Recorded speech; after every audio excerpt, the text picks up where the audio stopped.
Pero baka sa araw na to magkaroon ng away. Dahil ang group 2 po was spearheaded by none other than Diamond Kip Lusterio. Palakpakan naman po natin. Naniniguro po yung isa dito kasi sabi niya, maski nag-spearhead sila dito, si Diamond Joel Lusterio, siya pa rin naman daw nagturo. Diba? Pwede ba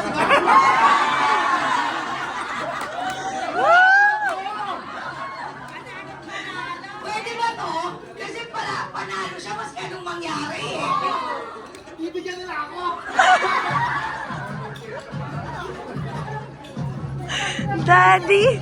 Para clear po ha. Para klaro po. 1 point lang yung lamang. Wow!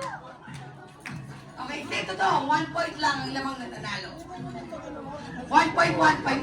Hindi ko naintindihan kung ba't ganito ang mga nangyayari.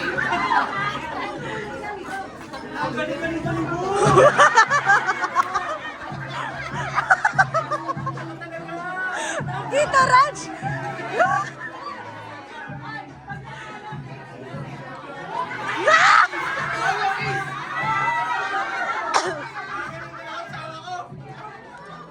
Sinabi ko na, wala asawa. I-announce ko na po ha. Tatawagin ko muna yung first runner-up, tapos yung champion. Okay? First runner-up, ang kulang lang sila by 1 point. Hindi ko po naintindihan yung judges. Salamat po sa judges.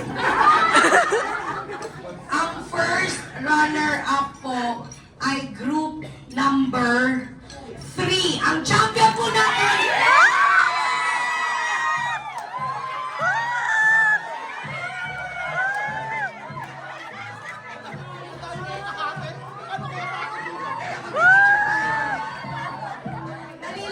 Sandali lang po.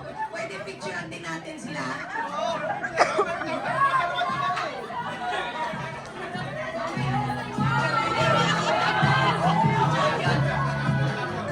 Ang champions po, winning 10,000 worth of prizes, 5,000 in cash and 5,000 in products. Group number 2, spearheaded by our very own teacher, Diamond Kip Lusterio. Yay!